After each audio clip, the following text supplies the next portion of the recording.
Hello and welcome to EduClubTV. This is an initiative of mapmystudy.com, one of the most popular leading platforms for college admission for students. We get a huge number of queries and students coming on the platform looking and searching for college admission globally. Our platform helps students from 25 different countries, 20,000 different programs, and you can choose from 2,000 different colleges and universities globally. There's a massive choice for students. There's a lot of information that you can get online. You can also talk to an expert, advisor, or a counselor directly online, just sitting at your home or your office. As part of our initiative, we want to go out and learn a lot that's happening in the school education sector and also the higher education sector.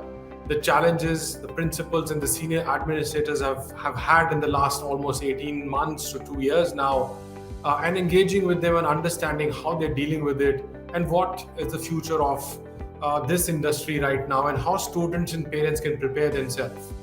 So through that, today we have a very special guest joining us, especially from Ludhiana, a very popular city, a big industrial town. So I like to invite Mr. Ashish Sawhney, principal of Bal Bharati Public School in Ludhiana. Thank you, sir. Thank you. Welcome, Mr. Sawhney. How are you doing? I'm fine, Mr. Bhatia. I hope you're doing well. I am doing very well. Thank you very much. So, Ludhiana, industrial town, very populated, very popular city.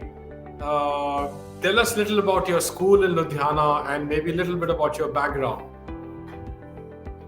Okay, I'll start with my background because that links me to the school in Ludhiana itself. Okay. So basically, I am a Delhiite, and fortunately, I have been a student of Bal Bharati Public School, Ludhiana, Pitampura, Delhi. Oh, okay. I taught in Bal Bharati School, Pitampura, Delhi, and that is where that I got promoted here to Bal Bharati Public School, Ludhiana as a principal. So all throughout, a Bal Bharatian and a proud Bal Bharatian. That's so nice. It's actually very nice when you are a part of institution where you have studied, you have taught, and then you are fortunate enough to lead that institution or a sister institution. That gives you a lot of space to carry that values forward and maybe transmit those values forward as well. Agree. I am one of those lucky people who have that kind of fortune, particularly in education space. Besides this, sir, Bal Bharati Public School Ludhiana started in 2007. It was our parent body Child Education Society, which heads 27 schools across India. We have a pan-India presence with almost 80,000 students and a humongous staff. This was a vision that was shaped in 2005, wherein we decided actually to have an institution which would provide world-class education facilities here in Ludhiana. So 2007, the school took shape and became a senior secondary school very soon. And now we are catering to almost like 2,400 students here in Ludhiana. And many of them are now associated with Bal Bharati School as well as many more industrial units and doing very well in their career fields as well. So that's a very simple background of the school, sir. We always say simple because we believe that schools should be simple. Its students should carry the name forward and they should bring laurels to the country, to the school and to their parents. And that is when school becomes special. And now they've started doing that, we started feeling special. But at core, we are very simple school. Great, sir. Very well, thank you. And I think your school is till year 12, if I'm not wrong. Yes, sir. Great. So I like to start with the burning question, and we've asked the same question to many principals in different parts of the country now. So we've had interviews from very senior administrative principals from Bangalore, Kochi, Delhi, and many other cities. How were you able to deal with the sudden impact of COVID, where all the schools had to suddenly change their whole model of how they teach, a different strategy altogether? What was the impact for your school and how did you manage that change on a sudden note? Very valid thing, sir. I've always thought that and believe that, because I'm a commerce background student, that every adversity brings an opportunity with itself. Yeah. For long, teachers and schools have been looked upon as an institution, and individuals who are very reluctant for accepting any change. Although I personally believe no, that was not the case. But somehow, this situation, the unfortunate situation that unfolded, has expedited that change and dispelled that notion. When every office, every other profession was struggling, teachers in the schools were the first ones to adapt to that change.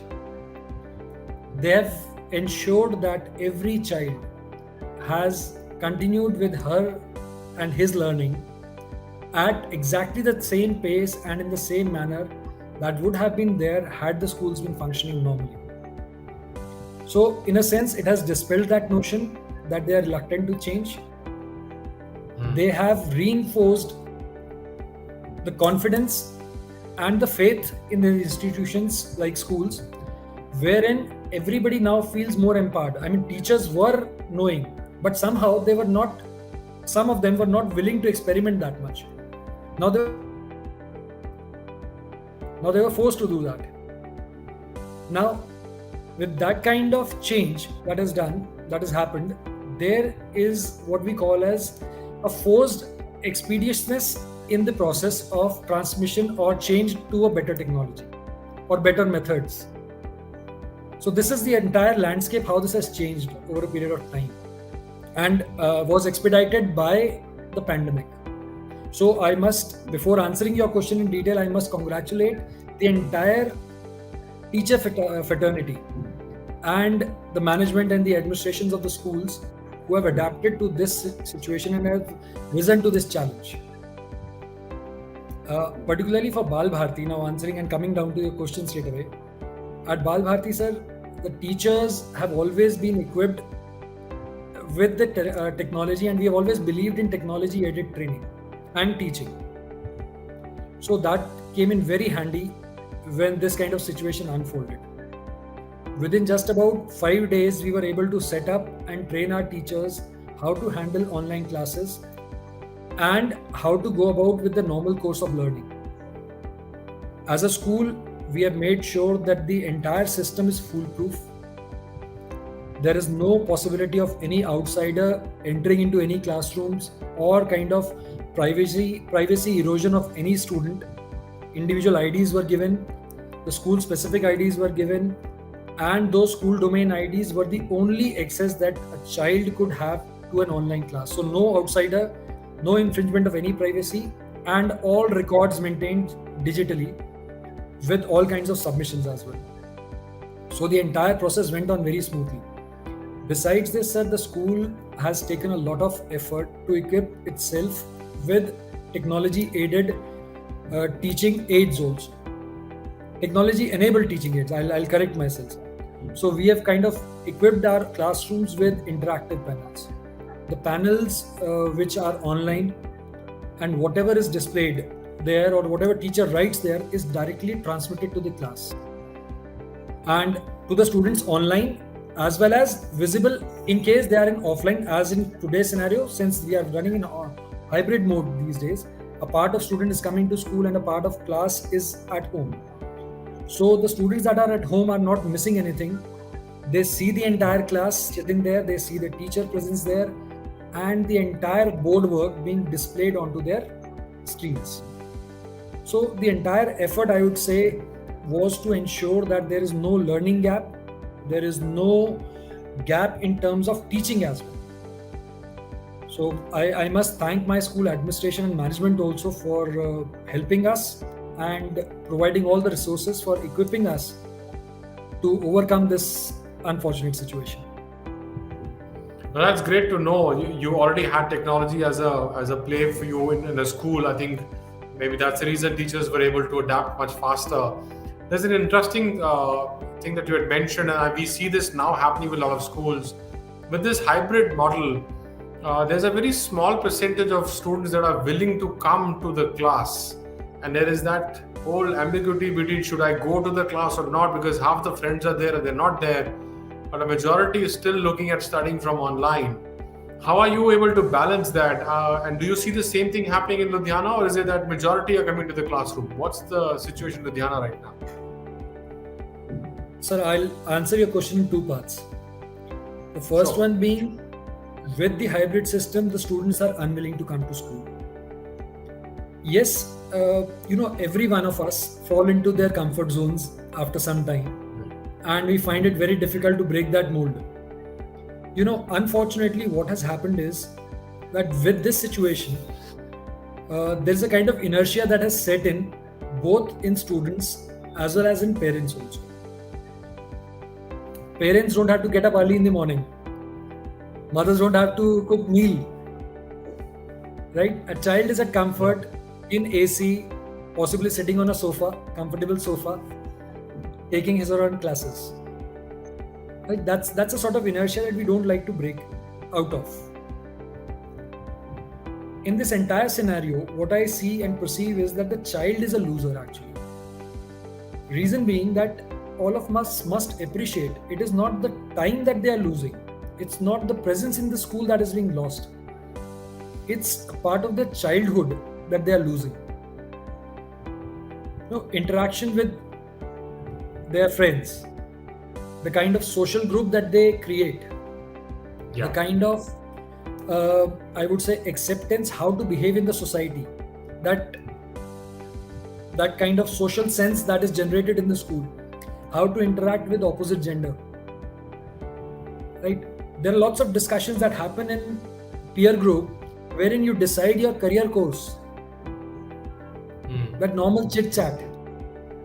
They are losing that part of their childhood. I agree. The whole learning curve is disrupted now. And that's all part of the whole provision of going to a school. That the whole learning curve is very important for every child. I agree. Right. So it's not just about education. The school is an entire ecosystem which provides you a lot of support in the holistic development. Right, so that is where the child is losing the other parts. Maybe the education part is continuing, but that discipline, that kind of social skills, that emotional quotient, that part is being still being uncatered. Sure. Coming down to Ludhiana and our school in particular, sir. Yes, my interaction with some of my fellow principals here is coming down to a situation that this kind of inertia we also feel is there in Ludhiana parents and students. But to be very honest, sir, we are a little lucky. In our school, at present also, we have about 95% of the students coming to school on certain days, and the average attendance, as per their numbers and as per the government protocols, is still about 90 plus across classes. That is from grade 1 to senior secondary. That's pretty high. That's quite good. Yes. And we are blessed that our parents and our students believe in the core values that we stand for. That's very encouraging to see. And I would have assumed, because the travel times within a smaller city are not as much as Delhi, Bombay, Bangalore, so parents don't mind saying, look, it's I can still drop my child in my own convenience or whatever. I think that could have helped, but it's good to see that you still have almost 90+% still attending now. So how do you manage the current technology side we know we're looking at hybrid, but what role is technology really playing in your school right now? It's an interesting question. I would say technology has brought teacher and students together. Right. A child always felt that my teacher, my parent is not that well aware of situations and current technologies and current setups. So somewhere down the line, when they see their teachers using YouTube videos, generating their own virtual videos, in our school we have teachers who have generated their own artificial intelligence aided videos wherein they were explaining solar system, and the teacher was appearing as a part of a solar system and moving from one planet to another. Very interesting. So when they do that, they earn that extra sense of respect and admiration from their students. So they have kind of been able to bridge that learning gap, or maybe that acceptance gap with their students. So this is the very big positive that has come out of this situation. Secondly, sir, obviously, it has made teachers much more aware, and maybe much more acceptable. I would say they have much more and much higher acceptance of what is going around them, because they are also now keen to explore various other sources of information beyond what is there in regular textbooks also. So this is from the teacher's point of view. From the student's point of view, obviously, they don't mind helping their teachers. Ma'am, your video is not stable, so you need to adjust this thing, or maybe your audio is not clear, so you can switch on to this part of your mic and adjust these settings. So that kind of bonding has now developed. Yeah, so I was about to say that technology is helping them bond a little bit more, where I think you rightly mentioned students have more respect for the teachers now to say, yaar, इनको भी technology आती है, ये भी YouTube में videos बना लेते हैं. ये तो बहुत अच्छा है. So they'll now probably have this common connection. Ma'am, आपने कितने वीडियो अपलोड करे? मैंने तो 10 कर दिए. So there's more topics for them to discuss on. Very interesting. No, they are very aware now that if I would put a video on either a Facebook or an Instagram, my teacher will immediately see what is going on. What is going on? No, true. So just out of curiosity, I wanted to ask, because I know there was always a challenge before COVID. How easy was it for the teachers in your school to adapt to this, to the technology side of it? We know it's, one is only to simply deliver a class, but there's a lot more that goes beyond delivering a class. It's about signing up. It's about making sure that your cameras are all there, everything is there, your Wi-Fi's are working, you have your own, I'm assuming, CRMs, everything is loaded on that. So there's a very deep role now technology played during this. So how easy was it for them? What was your challenge with your teachers there? So I shared that with you beforehand also, since we are always a part of group which is cited with technology enabled teaching. Right, so a lot of our teachers were already equipped to handle at least the basic part of it. Okay. Even in our recruitment processes, we ensure that we actually want teachers who are a little bit tech savvy. Okay. Besides that, we always have that regular part of our program, wherein training programs in school, wherein the teachers and even the support staff members, not just admin staff or teachers, we ensure that they have that basic understanding of using technology, computers, and handling basic hardware systems. Now that always came in handy. But yes, as you said, adapting to a situation for which you are not trained was very, very difficult. It would have been, but they rose to the challenge, and kudos to them.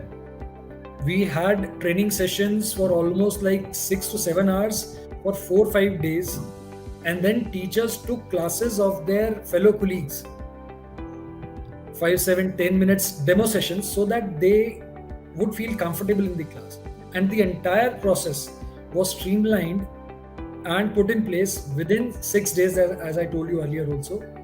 6 days itself. After 6 days, we started with our online sessions in full force, and which till date are continuing in the manner as suggested by the government, 50% offline and 50% online. That's very interesting.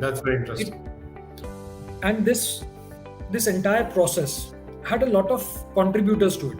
Obviously, the first one being teachers. The second one being the management, which facilitated the entire process. And third one being, I will always say, invisibles, like Google, like Microsoft Teams, like Zoom also, YouTube also, and a host of education portals. I mean, we somehow failed to mention them and credit them for their contribution in this sector as well. Had they not been able to provide free setups, in most of the cases, I would say, maybe a part of this would have been lost as well.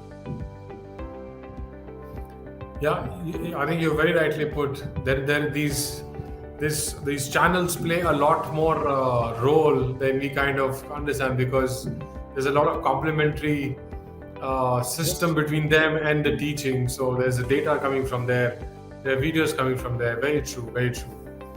I wanted to ask you another important question, and this is something that we are very keen on understanding and learning from how the schools are preparing themselves on. There's always been a challenge on career counseling. There's been a challenge that we've always had on the right career choice. I always mention this, that Bollywood movies are made on it.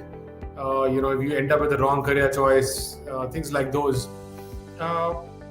As a school, do you have any mechanism right now where a child is able to explore new career options, or there is a career planning system that you have within the school?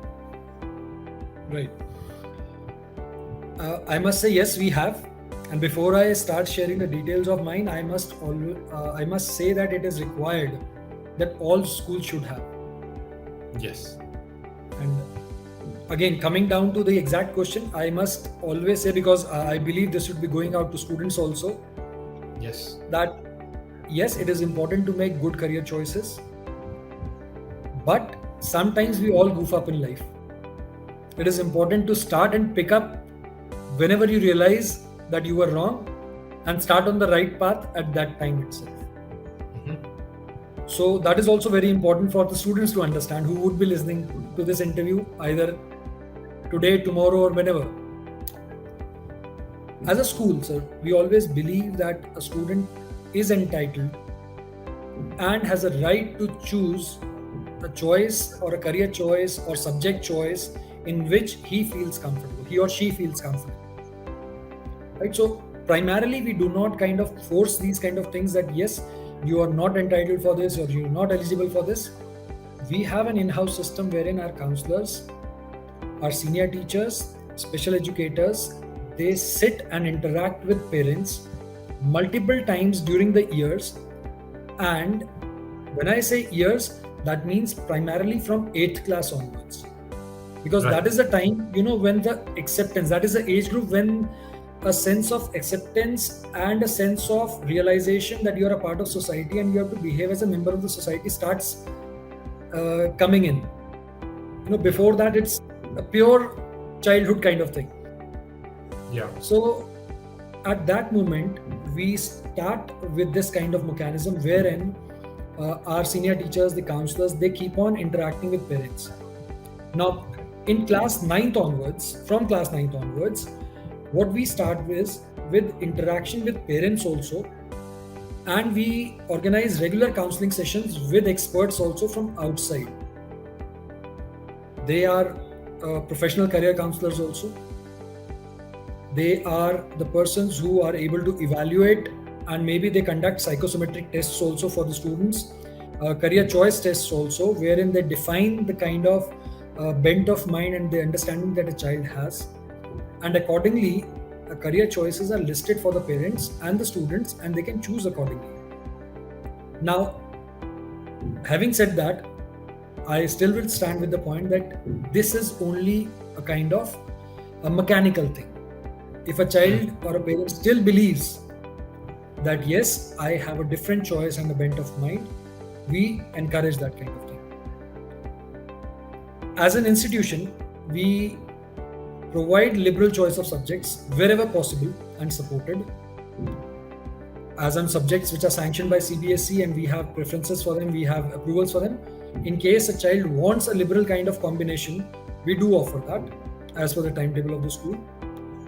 Our teachers, senior teachers, are sent for regular counseling and training sessions. Like recently, CBSE has started a program for teachers wherein the teachers have to be trained for career guidance and counseling sessions. So 3 of our senior teachers have enrolled for them. School has facilitated that enrollment for them, and they are being trained for that purpose, so that we have a good pool of insiders also. Apart from counselors, for teachers also, and for students also. It is very helpful because teachers are the one who are in regular contact with the students.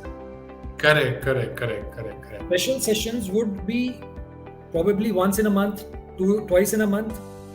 But if a teacher is there to guide them throughout, and the teacher that they trust most, is Yes. something that is automatically going to result in good career choices. So, as Very I rightly said. And I think teachers play a very important role, because I was about to ask that, the relationship a teacher has with a student is far more closer. And I think we always used to go to a teacher to say, what should I do next? What my career path should be, as an advice. And if they are professionally trained and they have the information, then there's a better impact for a student there, I believe. Very true.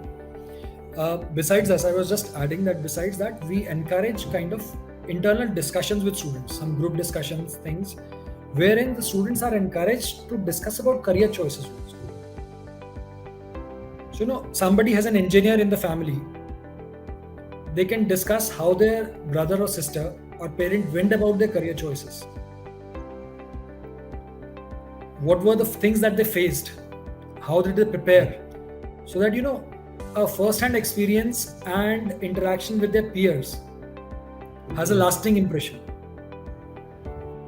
Yes. Then it as an does. institution, we have conceptualized, although we have not yet implemented, we have already conceptualized a program wherein we would be inviting parents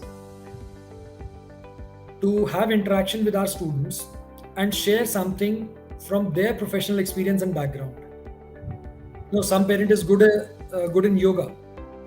Somebody is a very renowned chartered accountant, a bank manager, a civil services officer.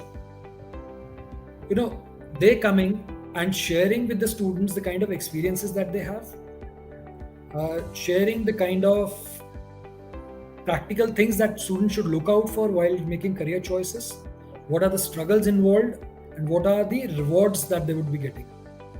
That gives a lot of positive, I would say, feedback and information to these students to make positive career choices. At the same time, it helps them develop a sense of respect for the kind of work that their parents are doing.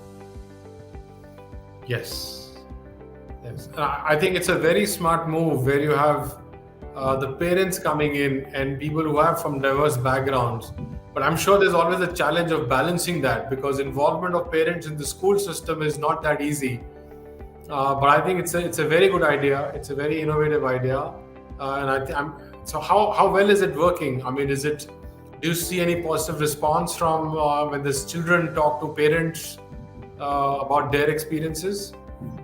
Sir, I told you that we have conceptualized this. So far, You haven't started yet, so my apologies. We have been able to have only one session till now.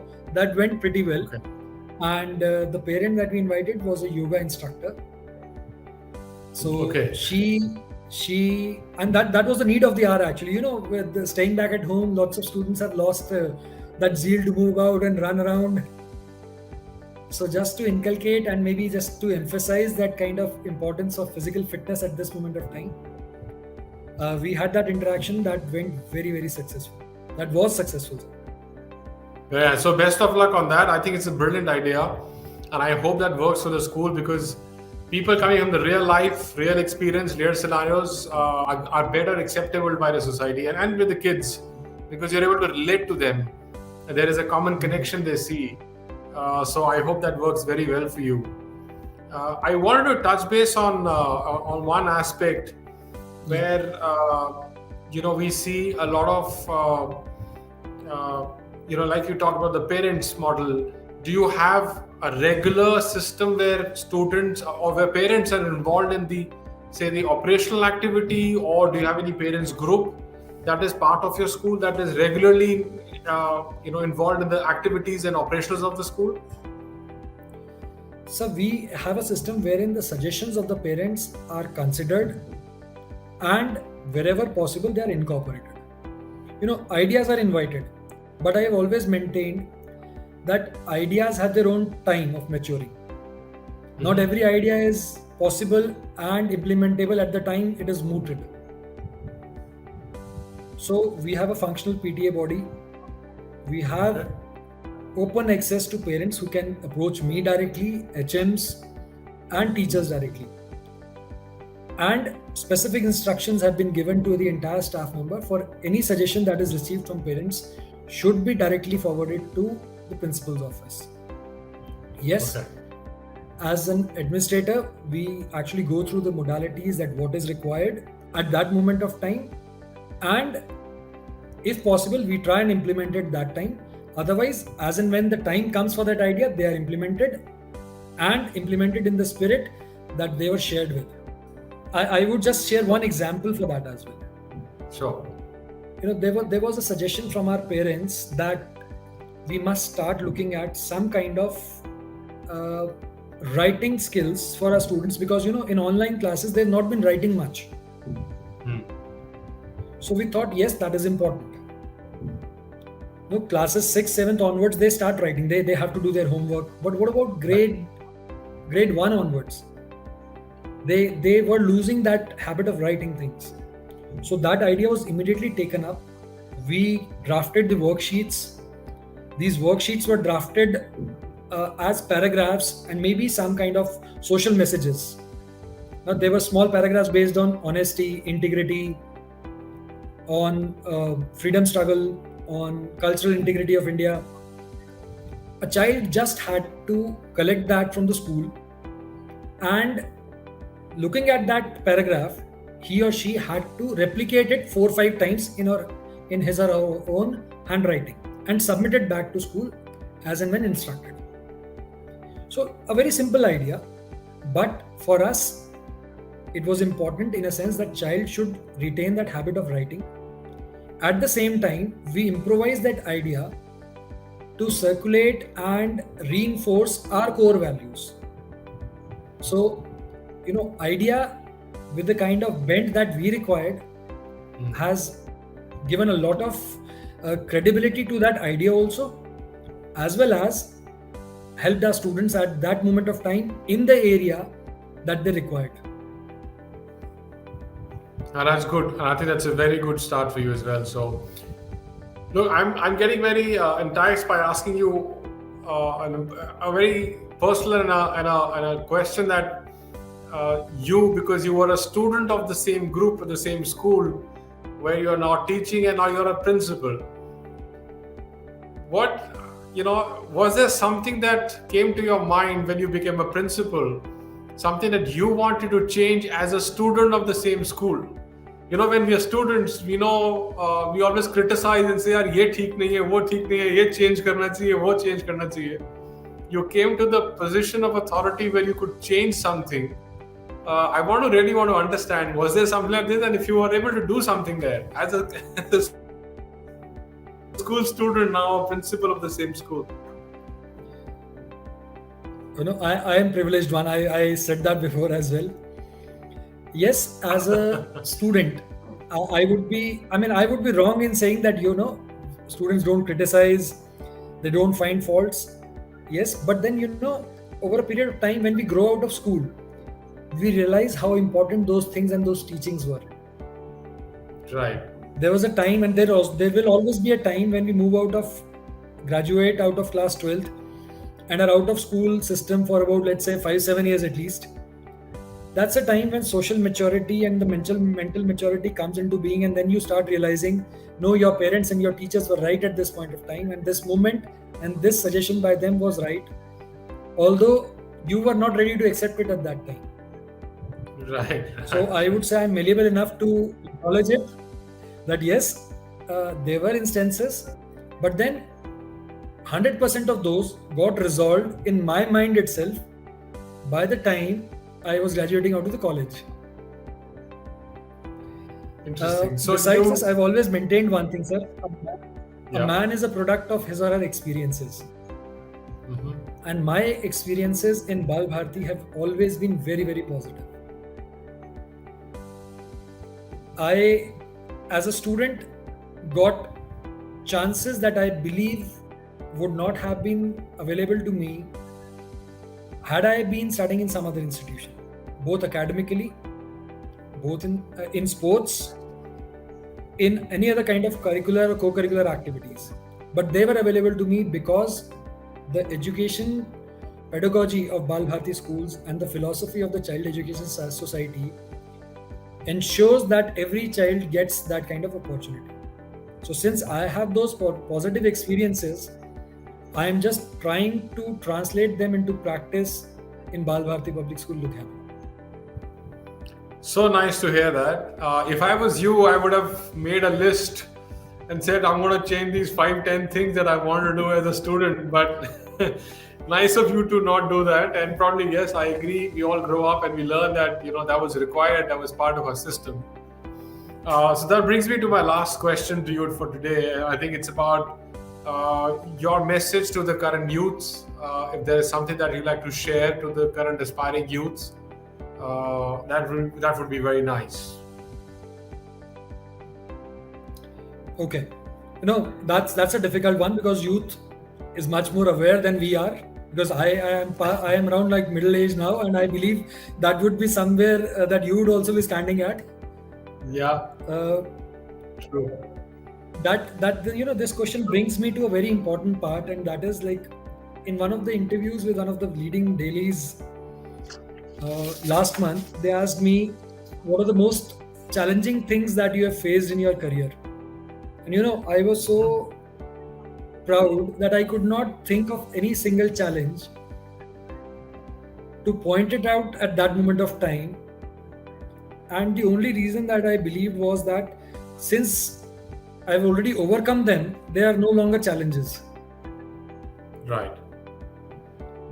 So, as a message, I would just like to share that, social media is a kind of thing that you should be very, very